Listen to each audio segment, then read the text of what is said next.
কোনো অজুহাত নয়, ডিসিদেরকে জনকল্যাণে দ্রুত কাজের নির্দেশ প্রধানমন্ত্রীর। বললেন, নিত্যপণ্যের দাম, আইনশৃঙ্খলা পরিস্থিতি, দুর্নীতি নিয়ন্ত্রণে নিতে হবে কঠোর অবস্থান।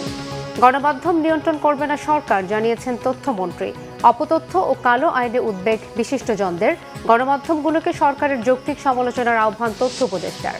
গণভোটের পর কোনটিতে বিএনপি রাজি, কোনটিতে নয় তা মুখ্য হতে পারে না। এনসিপির জাতীয় কনভেনশনে বলেছেন আখতার হোসেন। সবাইকে আবারও সংগঠিত হওয়ার আহ্বান বক্তাদের। বহু কাঙ্ক্ষিত রোদের দেখা পেয়ে সুনামগঞ্জে হাওর জুড়ে ধান শুকানোর কর্মযোগী কৃষাণীরা। ব্রাহ্মণবাড়িয়ায় হাওরের পানি বেড়ে তলিয়ে গেছে আরও 200 হেক্টর জমির ধান।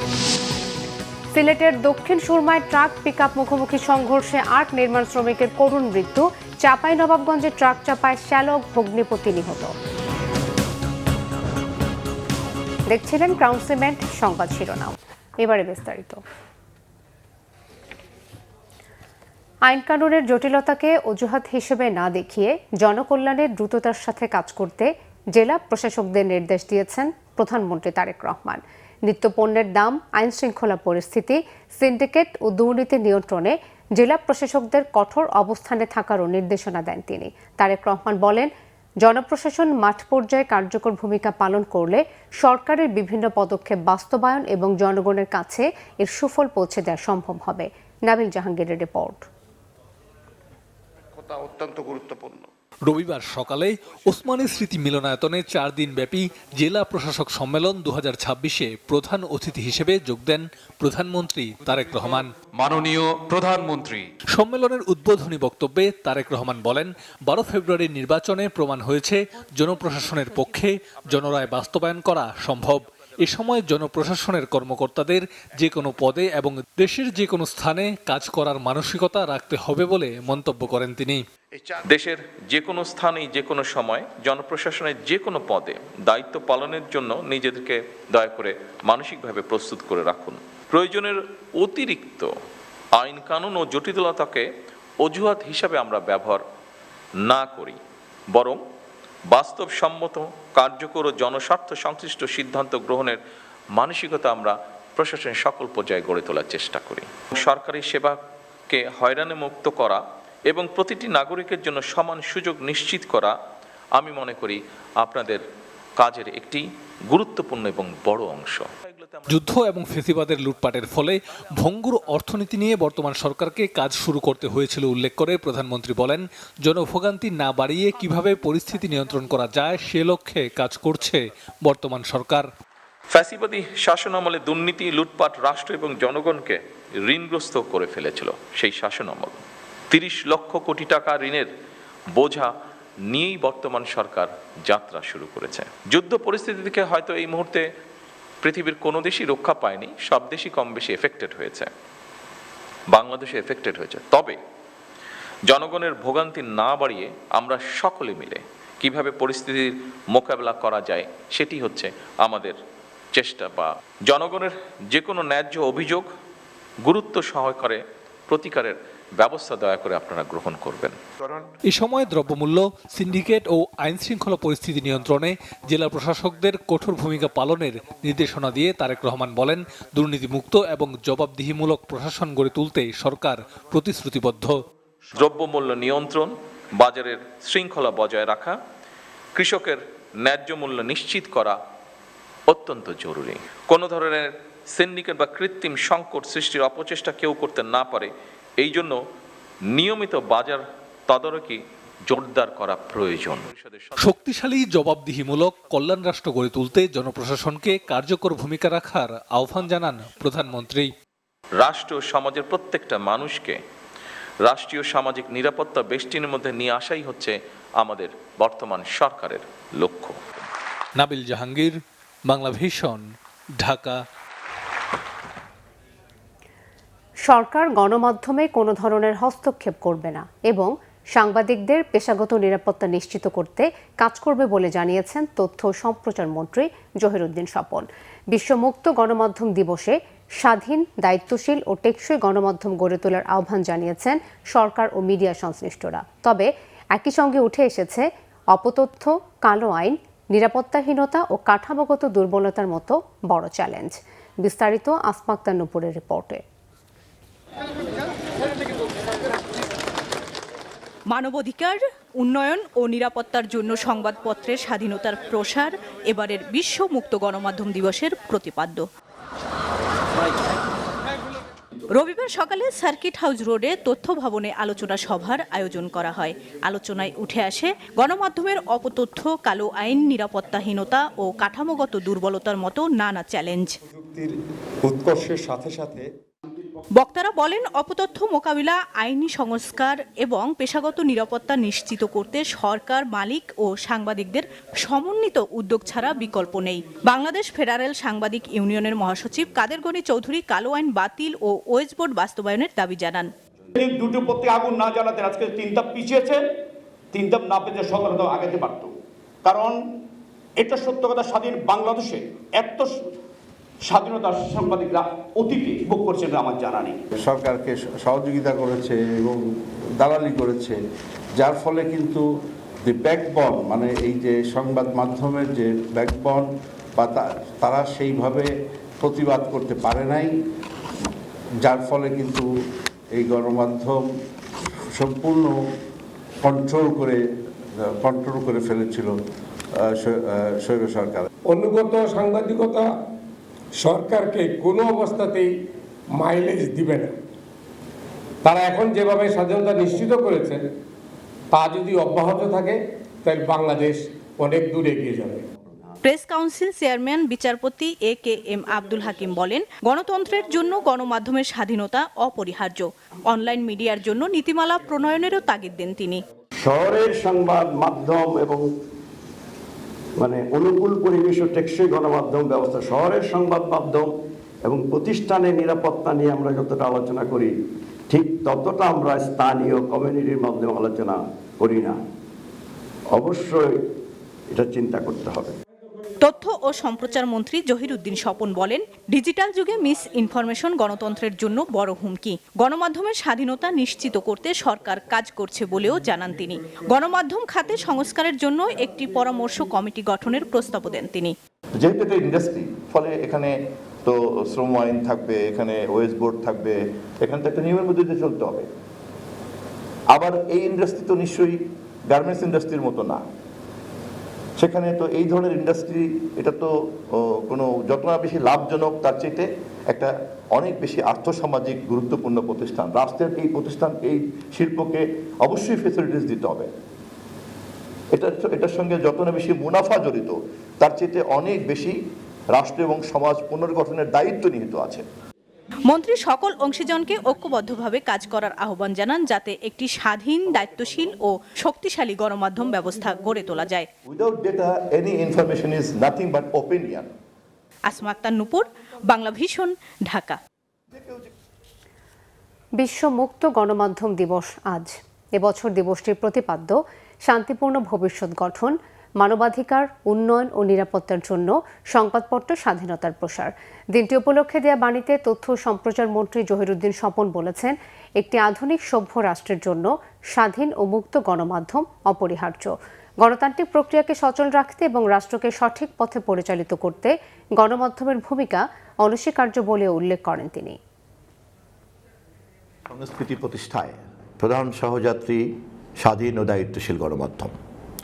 এই তাৎপর্যপূর্ণ প্রতিপাদ্যকে সামনে রেখে আজ বাংলাদেশ সহ বিশ্বব্যাপী বিশ্ব মুক্ত গণমাধ্যম দিবস 2026 উদযাপিত হচ্ছে। আমি গণপ্রজাতন্ত্রী বাংলাদেশ সরকার ও মাননীয় প্রধানমন্ত্রীর পক্ষ থেকে এই দিবস উপলক্ষে সকলকে জানাই আন্তরিক শুভেচ্ছা। প্রিয় দেশবাসী, আপনারা জানেন, বিগত জাতীয় সংসদ নির্বাচনে স্বাধীন গণমাধ্যম প্রতিষ্ঠাই ছিল আমাদের অন্যতম নির্বাচনী প্রতিশ্রুতি। আমরা সেই প্রতিশ্রুতি বাস্তবায়নে মাননীয় প্রধানমন্ত্রীর নির্দেশনা অনুযায়ী ইতিমধ্যেই সংশ্লিষ্ট সকলকে সঙ্গে নিয়ে কাজ শুরু করেছি। গণমাধ্যম একটি গণতান্ত্রিক রাষ্ট্র ব্যবস্থার অন্যতম প্রধান স্তম্ভ। স্বাধীন, বস্তুনিষ্ঠ ও দায়িত্বশীল গণমাধ্যম সমাজে স্বচ্ছতা, জবাবদিহি এবং সুশাসন প্রতিষ্ঠায় গুরুত্বপূর্ণ ভূমিকা পালন করে। রাষ্ট্র ও জনগণের মধ্যে সেতুবন্ধন রচনায় গণমাধ্যমের অবদান অনস্বীকার্য।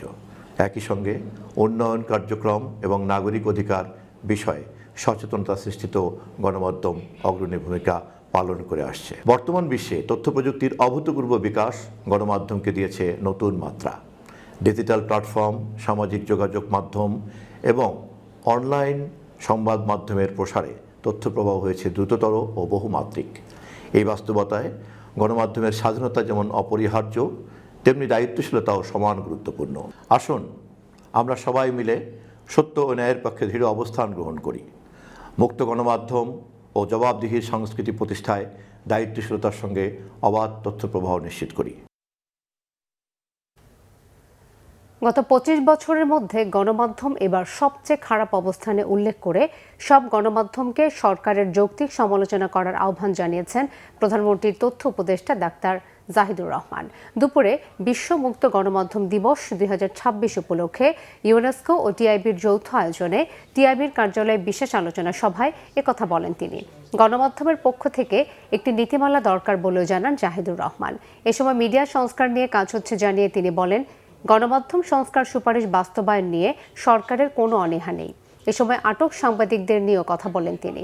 জুলাই গণ অভ্যুত্থানের পর আটক সাংবাদিকদের বিষয়ে দ্রুতই সিদ্ধান্ত আসবে, সমাধান হবে। এই বিষয়ে প্রধানমন্ত্রী আশ্বাস দিয়েছেন বলেও জানিয়েছেন তিনি। প্রধানমন্ত্রীকে নওয়াব জিজ্ঞেস করছিলেন যে আগে তো এই ধরনের অনেক কিছু হয়েছে সাংবাদিক সম্পাদকদের উপরে, আপনার সময় আমরা সব ফ্রি করতে পারবো কিনা। তো তার জবাবটা দিয়ে আমি আসলে কথাটা শেষ করি। আমার মনে হয় এটাই জবাব, যে আপনাদের সাথে আমার সুসম্পর্ক যদি নাও থাকে, আপনাদের সাথে আমি শত্রুতা কেন করতে যাব। মানে একটা গণতান্ত্রিক সরকার কখনো কখনো কি হয় যে আমি ব্যক্তিগতভাবে সমালোচনা, যৌক্তিক সমালোচনা নিতে চাই, কিন্তু একটু খারাপও লাগতে পারে। আমরা তো আসলে খুব বেশি গণতান্ত্রিক হয়ে এখনো উঠিনি, আমরা দীর্ঘ সময় এক ধরনের স্বৈরাচারী ব্যবস্থার মধ্যে ছিলাম। কিন্তু আমি এমন কিছু আসলে করতে চাই না, আমরা এমন কিছু করতে চাই না মিডিয়ার সাথে, যেটা আসলে দিনের শেষে মিডিয়ার সাথে সরকারের সম্পর্ককে নষ্ট করবে। গণভোট হয়ে যাওয়ার পর কোনটিতে বিএনপি রাজি আর কোনটিতে রাজি নয় তা মুখ্য হতে পারে না বলেছেন জাতীয় নাগরিক পার্টি এনসিপির সদস্য সচিব আখতার হোসেন। রাজধানী কাকরাইলে ডিপ্লোমা ইঞ্জিনিয়ার ইনস্টিটিউটে এনসিপির জাতীয় কনভেনশনে তিনি কথা বলেন।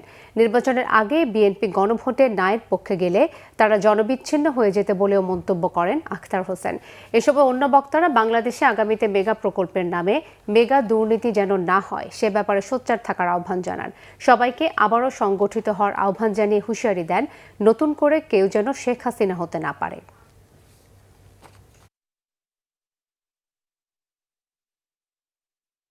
ক্ষমতার বাহানায় বিএনপি সরকার আর সংস্কার করতে চায় না। তারা ক্ষমতাকে নিরঙ্কুশভাবে উপভোগ করতে চায়, কিন্তু নির্বাচনের মধ্য দিয়ে নির্বাচিত প্রতিনিধিদের উপরে যে দায়িত্ব অর্পিত হয়, সেটাকে ক্ষমতার দৃষ্টিতে দেখার যে মানসিকতা, সেখান থেকে তারা এখনো বের হয়ে আসতে পারেননি।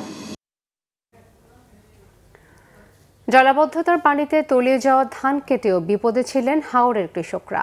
টানা বৃষ্টিতে সেই ধান শুকাতে পারেননি, ধানে গজিয়েছে অঙ্কুর। অবশেষে দেখা মিলেছে বহু আকাঙ্ক্ষিত রোদের।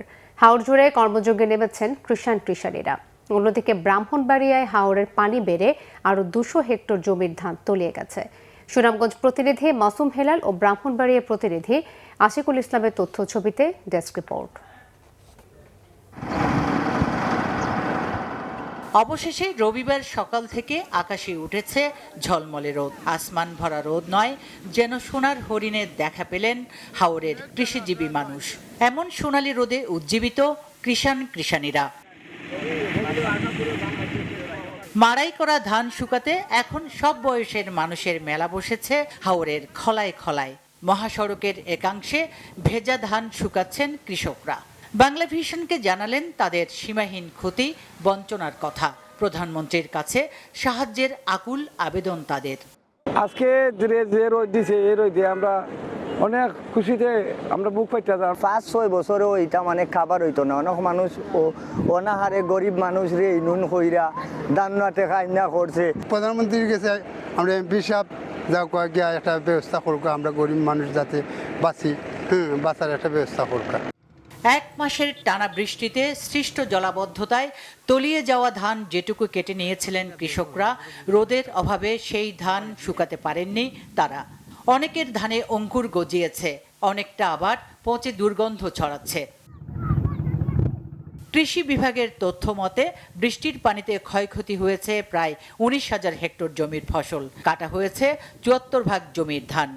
১৮,০০০ জমি প্রাথমিকভাবে জলাবদ্ধ অবস্থায় আছে, আর যারা ক্ষতিগ্রস্ত হয়েছে তাদের তালিকা উপজেলা পর্যায়ে তৈরি করা হচ্ছে। সরকারের নির্দেশনা অনুযায়ী কোনো সহযোগিতা পেলে আমরা কৃষকদের মাঝে পৌঁছানোর চেষ্টা করব। এদিকে অতিবৃষ্টি ও উজানের ঢলে ব্রাহ্মণবাড়িয়ার নাসিরনগরে মেদির হাওর সহ বিভিন্ন হাওরের পানি বেড়ে নতুন করে আরও ২০০ হেক্টরের বেশি বোরো ধানের জমি পানির নিচে তলিয়ে গেছে। এই নিয়ে এ পর্যন্ত ৩০০ হেক্টর পাকা ধানের জমি পানিতে নিমজ্জিত। কষ্টের ফসল বাঁচাতে প্রতিদিনই বাড়তি খরচ গুনে শ্রমিক নিয়ে ধান কাটতে ছুটছেন কৃষকরা। কোথাও বুক পানি, আবার কোথাও কোমর পানিতে নেমে ধান কাটতে হচ্ছে। আবার যেসব ধান কাটা হচ্ছে তা রোদের অভাবে শুকানো যাচ্ছে না। এমন অবস্থায় দিশেহারা কৃষক। ধানের তো দর নাই, আমি নিয়ে কি করুম? এরা এত কষ্ট করে আমরা জমিন করছি, কিন্তু আমরা জমিনে ধান দেখতে পারতেছি না। ২-৩ দিনের ভিতরে আমার সবগুলা জমিন একবার ছায়ার হয়ে গেছে। কৃষি বিভাগ জানায়, নাসিরনগরের হাওরে চলতি বোরো মৌসুমে ১১,০০০ হেক্টর জমিতে ধানের আবাদ করা হয়। ক্ষতিগ্রস্ত কৃষকদের তালিকা প্রণয়নের কাজ চলছে বলেও জানায় তারা। সুচরিতা সূচি, বাংলা ভিশন নিউজ ডেস্ক। নোয়াখালীর কোম্পানীগঞ্জ উপজেলার মুছাপুরে বেড়িবাঁধ নির্মাণের নিয়মনীতির তোয়াক্কা না করে কাজ করার অভিযোগ উঠেছে।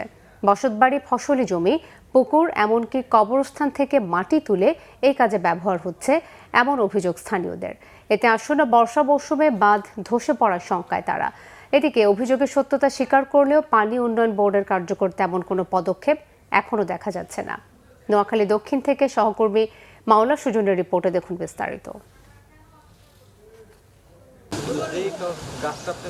জলবায়ু পরিবর্তন ও জলোচ্ছ্বাস থেকে মানুষকে সুরক্ষা দেওয়ার লক্ষ্যে ২০২৫ সালে নোয়াখালীর কোম্পানীগঞ্জের মুসাফর ইউনিয়নের ছোট ধলি এলাকায় প্রায় ৮০০ মিটার বেড়িবাঁধ পুনর্নির্মাণের প্রকল্প হাতে নেয় ঠিকাদারি প্রতিষ্ঠান NJ engineering and construction limited. প্রকল্পে বরাদ্দ দেওয়া হয় প্রায় ১৮ লাখ টাকা। নির্মাণ কাজ শেষ হওয়ার কথা চলতি বছরের জুন মাসে। কিন্তু সেই বাঁধই এখন স্থানীয়দের জন্য নতুন আতঙ্কের কারণ হয়ে দাঁড়িয়েছে। তাদের অভিযোগ, নিয়ম না মেনেই এর নির্মাণ কাজ চলছে। বাঁধের একেবারে পাশ থেকে মাটি উত্তোলন করায় ধসে পড়ছে আশপাশের বসতবাড়ি, নষ্ট হচ্ছে ফসলি জমি, বাগানও। রক্ষা পায়নি বাঁধ সংলগ্ন গাছপালা, কবরস্থান। কাজের সুবিধার কথা বলে ঠিকাদারের লোকজন তাদের কাছ থেকে উল্টো টাকা আদায় করেছেন বলেও অভিযোগ স্থানীয়দের।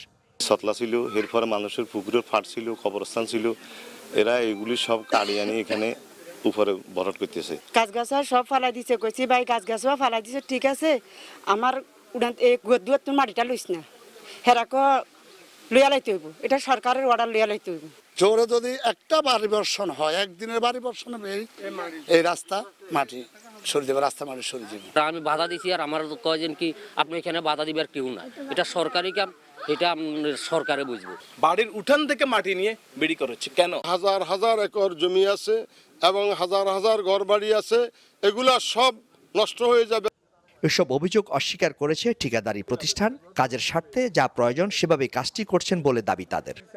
সরকারি জায়গা, ওখানে মানে ওরা ওয়াবদা যেভাবে আমাদেরকে ফাইন্যান্স বোর্ড যেভাবে আমাদেরকে ইনস্ট্রাকশন দিচ্ছে ওইভাবে আমরা করছি। আসলে লাস্টের দিন আসি মানে আবার ওই এক ভদ্রলোক ওখানে আমার থেকে কাজটা কিনতে চাইছিল আর কি, কাজটা করতে চাইছিল। তো আমি তো ছোট কাজ, আমাদের কাজ কাম নাই, আমরা করছি আর কি। এতে উনিও একটু খেপছে আর কি। বাঁধ নির্মাণ কাজের বেহাল দশার কথা স্বীকার করেছে পানি উন্নয়ন বোর্ড। নিরাপদ দূরত্ব রেখে মাটি উত্তোলন এবং ক্ষতিগ্রস্ত এলাকা পুনরুদ্ধারে ঠিকাদারদের নির্দেশ দেওয়া হয়েছে বলে দাবি তাদের। সেটব্যাক ডিস্টেন্স যেটা বলি সেটা রাখে নাই, এবং এটা দেখে তারা এগুলা রেকটিফাই করে যে আমাদের নিয়ম মোতাবেক সেভাবে আর কি দূর থেকে মাটি নিয়ে কাজ করার জন্য বলা হয়েছে, এবং গোড়ায় যেখান থেকে মাটি কেটেছে সেটা ফিল আপ করে দেওয়ার জন্য বলা হয়েছে, এবং সামনে তদনুযায়ী কাজ বাস্তবায়ন করা হলেই আমাদের এটার ক্ষেত্রে আমাদের যে পোস্ট ওয়ার্ক মেজারমেন্ট টাস্কফোর্স কর্তৃক নেওয়া হয় সেটার জন্য পাঠানো হবে। অন্যথায় আমাদের আর কি বিধি মোতাবেক যেটা আছে ব্যবস্থা নেওয়া হবে। ক্ষতিগ্রস্ত এলাকা রক্ষা করে সঠিকভাবে বাঁধ নির্মাণ করে দ্রুত কার্যকর পদক্ষেপ দেখতে চায় এলাকাবাসী। মাওলা সুজন, বাংলা ভিশন, নোয়াখালী। সিলেট ও চাঁপাইনবাবগঞ্জে আলাদা সড়ক দুর্ঘটনায় ১০ জন নিহত হয়েছেন। ভোর ৬টার দিকে সিলেটের দক্ষিণ সুরমায় তেলিবাজার ব্রিজের পাশে ট্রাক ও পিকআপের মুখোমুখি সংঘর্ষ হয়। পুলিশ ও স্থানীয়রা জানান, নিহতরা পিকআপে করে নির্মাণ কাজের উদ্দেশ্যে সুনামগঞ্জে যাচ্ছিলেন। পথে বিপরীত দিক থেকে আসা একটি ট্রাকের সঙ্গে সংঘর্ষে পিকআপটি দুমড়ে মুচড়ে যায়। এতে ঘটনাস্থলেই তারা নিহত হন। সিলেট দক্ষিণ মেট্রোপলিটন পুলিশের উপপুলিশ কমিশনার মোহাম্মদ রিয়াজুল কবির নিহত হওয়ার বিষয়টি নিশ্চিত করেছেন। দুর্ঘটনার পর কিছু সময় মহাসড়কে যান চলাচল বন্ধ থাকলেও পরে পরিস্থিতি স্বাভাবিক হয়। অন্যদিকে চাঁপাইনবাবগঞ্জের নাচলে ট্রাক চাপায় মোটরসাইকেলে থাকা শ্যালক ও দুলাভাই নিহত হয়েছেন। সকাল 6টার দিকে বেনিপুরে এই ঘটনায় তারা নিহত হলেন। তারা হলেন শিবগঞ্জ উপজেলার আটরশিয়ার ইউনিয়নের বালুটুঙ্গি গ্রামের রবিউল ইসলাম জিসান এবং নাচল উপজেলার আজিমপুর গ্রামের সোহাগ হোসেন। বিষয়টি নিশ্চিত করেছেন নাচল থানার অফিসার ইনচার্জ সুকমল দেবনাথ। চট্টগ্রামে একীভূত হওয়া 5 ব্যাংকের জমানো টাকা ফেরত ও হেয়ার কাট পদ্ধতি বাতিলের দাবিতে বিক্ষোভ করেছেন গ্রাহকরা। সকালে মহানগরীর খাতুনগঞ্জে ইউনিয়ন ব্যাংকের শাখায় এই বিক্ষোভ হয়। এ সময় ব্যাংকের শাখাটিতে তালা ঝুলিয়ে দেন বিক্ষোভকারীরা। গ্রাহকদের দাবি, তাদের আমানতের ওপর মুনাফা কর্তন বা হেয়ার কাট পদ্ধতি অবিলম্বে বাতিল করতে হবে। নির্দিষ্ট মেয়াদ শেষে কিংবা জরুরি প্রয়োজনে পুরো টাকা ফেরত দেওয়ার পাশাপাশি ব্যাংকের স্বাভাবিক লেনদেন দ্রুত চালু করার দাবিও জানান তারা। গ্রাহকরা অভিযোগ করে বলেন, 2024 সালের জানুয়ারি থেকে 2025 সালের ডিসেম্বর পর্যন্ত আমানতের উপর মুনাফা না দেওয়ার সিদ্ধান্ত অযৌক্তিক। নানা অজুহাতে ব্যাংকগুলো আমানত ফেরত দিচ্ছে না, ফলে ভোগান্তিতে পড়েছেন তারা। একীভূতকরণের পর ব্যাংকগুলোর ব্যবস্থাপনায় চরম অস্থিরতা তৈরি হয়েছে বলে অভিযোগ বিক্ষোভকারীদের। এখনো পর্যন্ত আমাদের কোনো লেনদেন স্বাভাবিক হয়নি। হেয়ার কাট এখনো আমাদের উপরে অব্যাহত আছে। আমরা এটা থেকে মুক্তি চাই, পরিত্রাণ চাই। আর কত জুলুম করবে? বাচ্চা মারা যাচ্ছে, রোগী হার্ট অ্যাটাক করতেছে, হাসপাতালের বিল দিতে পারতেছে না, ঘর ভাড়া দিতে পারতেছে না। সাবেক গভর্নর মনসুর উনি যে খালা খারুল করে গেছে, এই হেয়ার কাটটা বাতিল চাই, আমরা ব্যাংকের লেনদেন স্বাভাবিক চাই। দেশের বিভিন্ন জায়গার আরো কিছু খবর নিয়ে একটা ডেস্ক রিপোর্ট। গাজীপুরের ইন্টারন্যাশনাল মেডিকেল কলেজে নবীনবরণ অনুষ্ঠিত হয়েছে। এতে প্রধান অতিথির বক্তব্য রাখেন বিএনপির স্থায়ী কমিটির সদস্য ডক্টর আব্দুল মঈন খান। এর আগে তিনি মেডিকেল শিক্ষার্থীদের 27তম ব্যাচের অনুষ্ঠানে প্রধান অতিথির বক্তব্য রাখেন। অনুষ্ঠান শেষে সাংবাদিকদের বিভিন্ন প্রশ্নের জবাব দেন তিনি। প্রতিষ্ঠানটির অধ্যক্ষ অধ্যাপক ASM ইকবাল হোসেন চৌধুরীর সভাপতিত্বে আরও বক্তব্য রাখেন ম্যানেজিং ডিরেক্টর MM মুবিন খান সহ অনেকে। দেশে শতকরা 80% নারীর কর্মসংস্থানের ব্যবস্থা করার আশাবাদ সমাজ কল্যাণ প্রতিমন্ত্রী ব্যারিস্টার ফারজানা শারমিন পুতুলের। বলেছেন, উন্নয়ন বলতে শুধু বাগাতিপাড়ার উন্নয়ন নয়, পুরো বাংলাদেশের উন্নয়ন হবে। এই জন্য সকলের সহযোগিতা চেয়েছেন প্রতিমন্ত্রী। নাটোরের লালপুরে চন্দনা ও খলিশাডাঙ্গা খাল পুনঃখনন কাজের উদ্বোধন শেষে এসব কথা বলেন তিনি। লালপুর উপজেলা নির্বাহী কর্মকর্তা জুলহাস হোসেন সৌরভের সভাপতিত্বে উপস্থিত ছিলেন লালপুর থানার ওসি শফিকুল ইসলাম সহ অনেকে। পাবনায় সড়ক দুর্ঘটনায় ক্ষতিগ্রস্ত 17টি পরিবারের মাঝে আর্থিক অনুদানের চেক বিতরণ করেছে BRTA এর ট্রাস্টি বোর্ড। জেলা প্রশাসকের সম্মেলন কক্ষে এতে প্রধান অতিথির বক্তব্য রাখেন সংসদ সদস্য শামসুর রহমান শিমুল বিশ্বাস, অতিরিক্ত জেলা প্রশাসক মনিরুজ্জামান, অতিরিক্ত পুলিশ সুপার শরীফুল ইসলাম সহ অনেকে উপস্থিত ছিলেন এ সময়। খাগড়াছড়িতে বর্ষবরণ উদযাপন কমিটির অনুষ্ঠান মূল্যায়ন ও মতবিনিময় সভা হয়েছে। খাগড়াছড়ি সরকারি উচ্চ বিদ্যালয় মিলনায়তনে সভায় প্রধান অতিথি ছিলেন জেলা বিএনপির সাধারণ সম্পাদক MN আফসার। এ সময় অনুষ্ঠানের প্রধান পৃষ্ঠপোষক সংসদ সদস্য ওয়াদুদ ভুইয়ার পক্ষ থেকে আয়োজকদের জন্য শুভেচ্ছা স্মারক দেয়া হয়। গোপালগঞ্জের কোটালীপাড়ায় 14তম কবি সুকান্ত মেলা উদযাপন উপলক্ষে প্রস্তুতিমূলক সভা অনুষ্ঠিত হয়েছে। কোটালীপাড়া উপজেলা পরিষদ হলরুমে অনুষ্ঠিত সভায় প্রধান অতিথির বক্তব্য রাখেন সংসদ সদস্য SM জিলানি। সভাপতিত্ব করেন কোটালীপাড়া উপজেলা নির্বাহী কর্মকর্তা শাগুফতা হক। নোয়াখালী সদরের সুবিধাবঞ্চিত শতাধিক শিক্ষার্থীর মাঝে বিনামূল্যে সহায়ক বই ও উপকরণ বিতরণ করেছে সামাজিক, মানবিক ও সাংস্কৃতিক সংগঠন আলোর দিশারি। সদর উপজেলার নিয়াজপুর ইউনিয়নের বাইতুল আমান জামে মসজিদ প্রাঙ্গণে আয়োজিত এই অনুষ্ঠানে প্রধান অতিথি ছিলেন সংসদ সদস্য মোহাম্মদ ফখরুল ইসলাম। বিশ্ব মুক্ত গণমাধ্যম দিবস 2026 উপলক্ষে সাতক্ষীরায় প্রতীকী অবস্থান কর্মসূচি পালন করেছেন জেলায় কর্মরত সাংবাদিকরা। শহরের শহীদ আব্দুর রাজ্জাক পার্কের কেন্দ্রীয় শহীদ মিনারের সামনে এই কর্মসূচিতে গণমাধ্যম কর্মী, পেশাজীবী, সাংস্কৃতিক সংগঠনের নেতাকর্মী ও সচেতন নাগরিকরা অংশ নেন। দিবসটি উপলক্ষে দিনাজপুরের বিরামপুরে ঢাকা মোড় এলাকা থেকে একটি বর্ণাঢ্য শোভাযাত্রা বের হয়। এতে বিভিন্ন উপজেলা থেকে আসা প্রিন্ট, ইলেকট্রনিক ও অনলাইন গণমাধ্যম কর্মীরা অংশগ্রহণ করেন। বিএনপি চাঁদা, মাদক, সন্ত্রাস ও নৈরাজ্য সৃষ্টির জন্য রাজনীতি করে না বলেছেন সংসদ সদস্য মোহাম্মদ রফিকুল ইসলাম জামাল। ঝালকাঠির কাঠালিয়া উপজেলা পরিষদ অডিটোরিয়ামে উপজেলার মাধ্যমিক স্তরের শিক্ষার মান উন্নয়নে অনুষ্ঠিত মতবিনিময় সভায় তিনি একথা বলেন। জয়পুরহাটে বেকার যুবক ও যুব নারীদের আত্মকর্মসংস্থান সৃষ্টির লক্ষ্যে ২৬ দিনব্যাপী ড্রাইভিং প্রশিক্ষণ কোর্সের উদ্বোধন করা হয়েছে। যুব উন্নয়ন অধিদপ্তরের মিলনায়তনে এর উদ্বোধন করেন প্রধান অতিথি জেলা পরিষদের প্রশাসক ও জেলা বিএনপির সিনিয়র যুগ্ম আহ্বায়ক মাসুদ রানা প্রধান। কুড়িগ্রামের উলিপুরে শিক্ষার মান উন্নয়ন ও শিক্ষার্থীদের নিয়মিত বিদ্যালয়ে উপস্থিতি নিশ্চিতে অভিভাবকদের সচেতনতা বাড়ানোর লক্ষ্যে অভিভাবক সমাবেশ অনুষ্ঠিত হয়েছে।